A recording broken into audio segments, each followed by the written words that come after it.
Em 6 de outubro de 2024, a cabeleireira Débora dos Santos, que falávamos aqui, de 39 anos, escreveu uma carta endereçada ao ministro Alexandre de Moraes. No documento, a Débora comenta a participação dela no 8 de janeiro e revela o que a motivou a escrever com batom a frase "perdeu Mané" na Estátua da Justiça. Em meio ao julgamento, o ministro Fux pediu vistas e suspendeu a sessão. Débora pode realmente pegar esses 14 anos de cadeia. Abro aspas aqui para a carta de Débora, na ocasião. Como se dirigir, diz ela, a alguém de um cargo tão importante? Pede ao juiz do Supremo que desconsidere eventuais erros. Está aí a carta para você ver, é uma carta que tem 3 páginas. Por ser uma mulher humilde, cometo alguns erros de ortografia, informa ela assim: sou cristã, trabalho desde os 14 anos, tenho um marido, possuo 2 filhos menores, um de 10, outro de 8 anos, sou uma cidadã comum, simples, sempre mantive minha conduta ilibada, jamais compactuei com atitudes violentas ou ilícitas. Sobre a manifestação, a Débora garante ao ministro que foi a Brasília por acreditar que aconteceria uma manifestação pacífica e sem transtornos. Devo deixar claro, em nenhum momento eu adentrei em qualquer sede dos poderes, sequer isso. Fiquei somente na praça. E Débora justifica que manchou o monumento no calor do momento. Cheguei a cometer aquele ato tão desprezível, posso assegurar que não foi nada premeditado, foi no calor do momento e sem raciocinar. Fecho aspas aqui, tem mais um pouco, a gente pode daqui a pouco trazer mais uns trechos da carta. E também o vídeo, né? A gente está com esse vídeo engatilhado. Vamos ouvir a Débora falando sobre essa carta, sobre a participação dela. Que não foi nada premeditado. Eu sou uma cidadã do bem, que eu fui aos atos e eu não imaginava que ia ser tão conturbados desse jeito que foi. Mas eu fui por conta própria, de ônibus, né? E quando eu me deparei lá em Brasília, lá no movimento, eu não fazia ideia do bem financeiro e do bem simbólico daquela estátua. Quando eu estava lá, já tinha uma pessoa fazendo a pichação. E ele faltou talvez um pouco de malícia da minha parte, porque ele começou a escrita e ele falou assim: eu tenho a letra muito feia, moça, você pode me ajudar a escrever? E aí eu continuei fazendo a escrita da frase dita pelo ministro Barroso. E eu, de fato, não sabia, eu não adentrei em nenhum dos prédios da STF, nem do Congresso, nem da Casa do Planalto, em nenhum dos lugares, eu só fiquei naquela praça.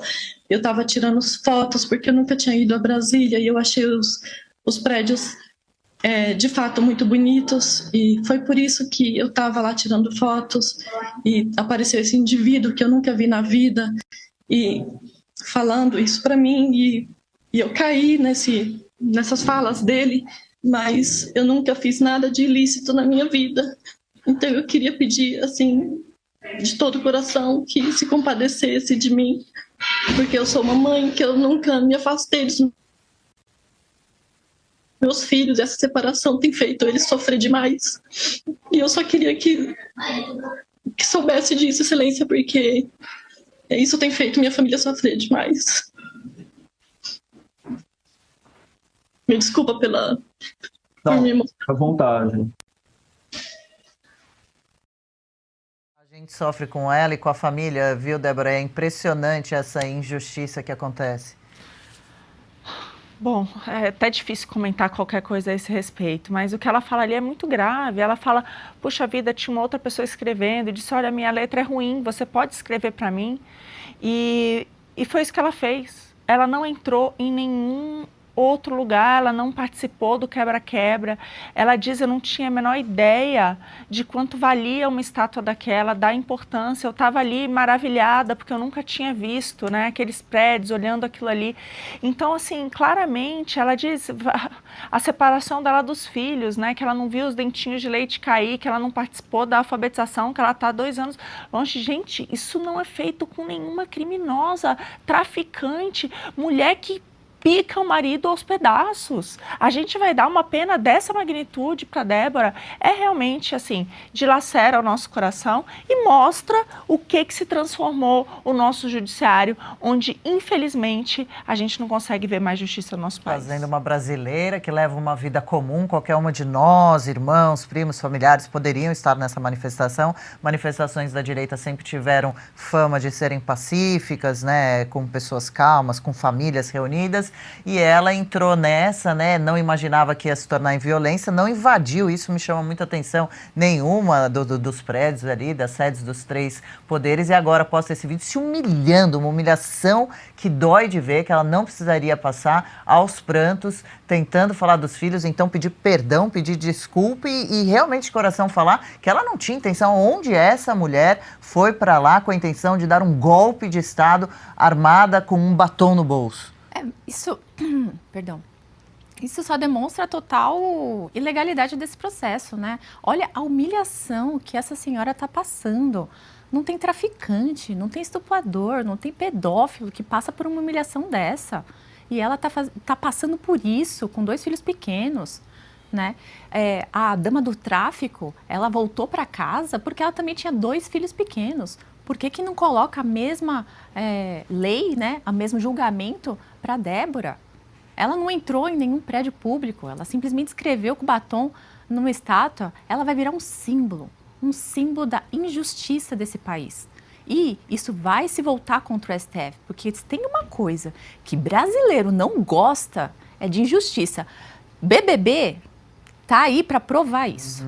Todas as pessoas que foram injustiçadas no BBB cresceram e ganhou os programas. Então, isso é uma prova que uma das coisas que o brasileiro mais odeia é a injustiça. Então, se o STF está achando que ele vai dar um exemplo condenando a dona Débora a 14 anos de cadeia, ele está muito enganado, porque isso vai se voltar contra ele mais cedo ou mais tarde. Lembrando que teve o pedido de vistas de fugas para esse caso justamente para considerar, o ministro falou, embaixo de uma toga bate um coração, aí os seres humanos cometem erros, é preciso ver essa dosimetria, essa mão pesada de 14 anos para o caso dessa moça, não é possível que ela venha realmente a viver isso, e que quando a gente fala anistia já para casos como esse, que seria o mínimo, né, porque é onde está a gravidade realmente no que ela fez, a gente se choca, né, com o pedido de sem anistia, que a oposição fica bradando para todos os anistia cantos. Só para eles. Só para eles, da ditadura de 64, vale.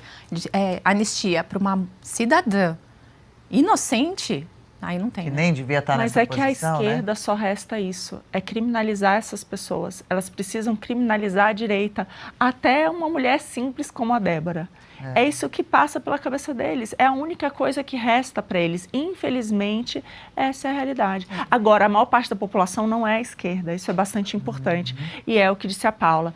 Não tolera a injustiça. Não importa se as pessoas gostam ou não do Bolsonaro. Não se trata disso. Se trata, sim, de fazer justiça a essas pessoas.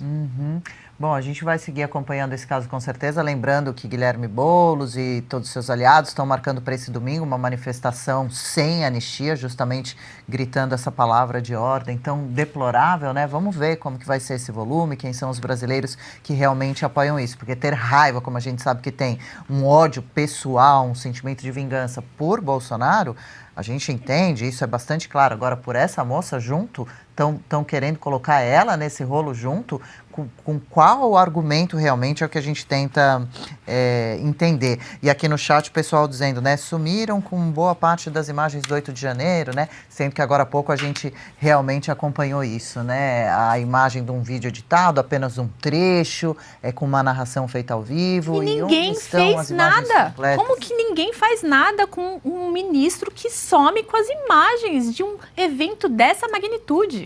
Ninguém fez nada, não foi processado, não foi questionado, ele deu a desculpa esfarrapada e simplesmente saiu fora. Como assim?